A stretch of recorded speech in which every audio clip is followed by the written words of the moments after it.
Hello everyone, and welcome back to the Bilingual channel. I'm David, and I'm here with Emily. Today, we've got an exciting and insightful topic for you, culture. How are you feeling about today's discussion, Emily? Hi, David, and hello to all our listeners.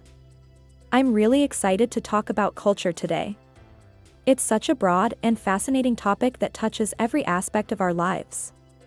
I think it's a great way to connect with people around the world, especially through language. How about you, David? Absolutely, culture is one of my favorite subjects to discuss.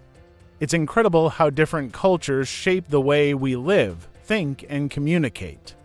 And as always, for those of you who are new to our channel, we'll be breaking down some key words and phrases related to culture to help you improve your English. Yes, that's right. We'll make sure to explain these words in a way that's easy to understand, and by the end of this conversation, you'll have learned some new vocabulary that you can use in your daily life. So, let's start by defining what we mean by culture. When we talk about culture, we're referring to the shared beliefs, values, customs, and traditions of a particular group of people. It can be influenced by a country's history, religion, art, and even the way people communicate. Exactly, culture is like the personality of a society. It includes everything from the food people eat, the clothes they wear, their language, and even how they celebrate holidays. It's what makes each community unique. One important word that's often used when talking about culture is heritage. Heritage refers to the traditions, achievements, and history that are passed down from one generation to another. It's a crucial part of how cultures are preserved over time. Heritage is such a rich word. For example, in some cultures, traditional music and dance are part of their heritage, and these are taught to younger generations to keep the culture alive. It's something that's passed along, ensuring the identity of the group remains intact. Yes, and we see this in how different countries celebrate their heritage through festivals, national holidays, and even how they maintain historic monuments and sites. Heritage is a way of honoring the past while connecting it to the present. Speaking of heritage, another word I think is important when discussing culture is customs. Customs are the specific practices or behaviors that are common in a particular culture. They can be as simple as greeting someone in a certain way, or more elaborate traditions like weddings or religious ceremonies. That's a great one, Emily. Customs vary so much from one culture to another. For instance, in some cultures, people greet each other with a handshake, while in others, they bow or exchange kisses on the cheek. These small gestures can tell you a lot about the values and etiquette of a society. Exactly. And understanding a culture's customs is important, especially if you're visiting a new country. It shows respect and helps you integrate better into their way of life. For example, in Japan, it's customary to take off your shoes before entering someone's home, which may seem unusual to someone from a different culture. That's a perfect example. Customs are often linked to a society's deeper values. Another term closely related to culture is diversity. Cultural diversity refers to the existence of a variety of cultural or ethnic groups within a society. In a diverse society, people from different backgrounds live and work together, which can lead to a rich exchange of ideas and practices. Diversity is key to understanding how cultures evolve and interact. When different cultures meet, they often influence each other, leading to what we call cultural exchange. This is when one culture adopts elements of another culture, such as food, music, or fashion. That's a great point, Emily. Cultural exchange can lead to a blending of traditions, which is often seen in multicultural cities.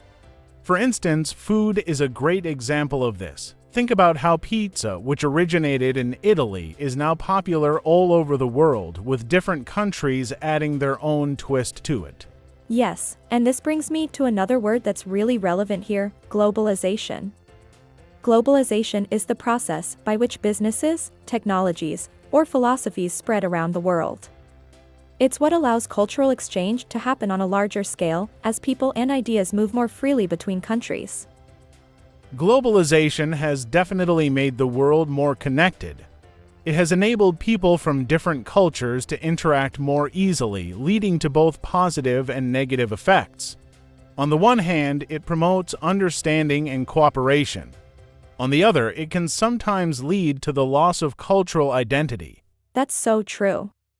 While globalization allows for incredible cultural diversity, it also raises questions about how to preserve unique cultural identities in the face of overwhelming global influences.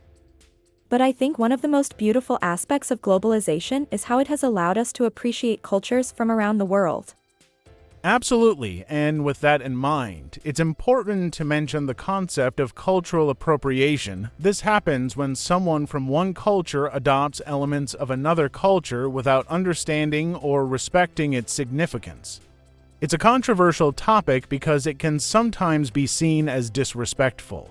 Yes, cultural appropriation can be problematic, especially when people take something meaningful from a culture and use it out of context, or in a way that disrespects the original meaning. It's important to appreciate and learn about other cultures, but we also need to be mindful and respectful. That's a really important point, Emily. It's all about balance, celebrating cultural diversity while respecting each culture's unique elements. Let's not forget how language plays a crucial role in culture. Language is more than just a means of communication. It reflects the way people think and how they experience the world. Yes, language is a key part of culture. In fact, there are some words or phrases in certain languages that don't even have an exact translation in English, because they represent concepts unique to that culture. That's what makes language learning so fascinating. Exactly. Language shapes how we understand and describe the world around us.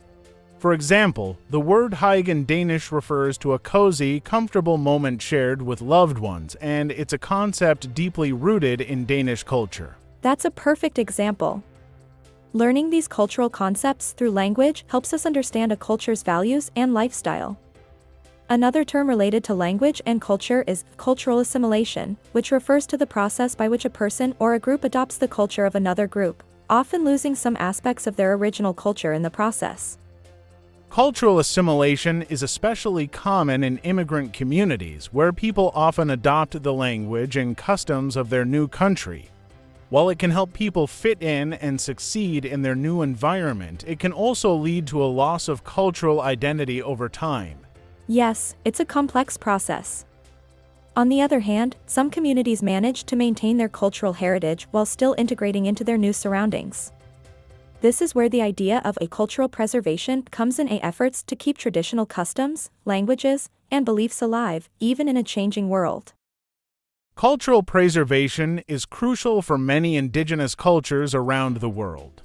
It ensures that future generations can still connect with their roots and understand where they come from.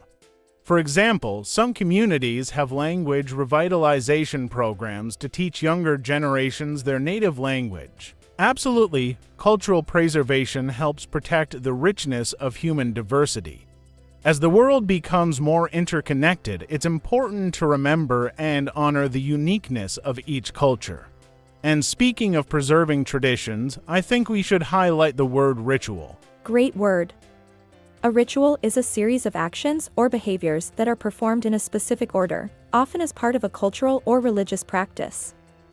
For example, many cultures have rituals for weddings, funerals, or even daily practices like prayer.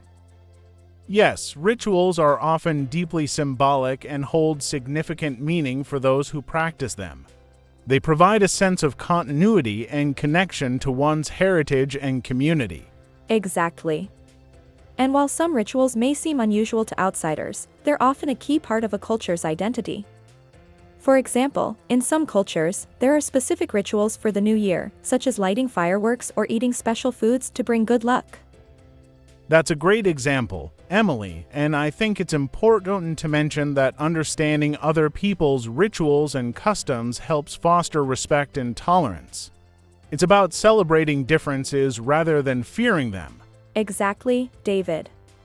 Learning about other cultures, including their rituals and customs, helps us become more open-minded and empathetic.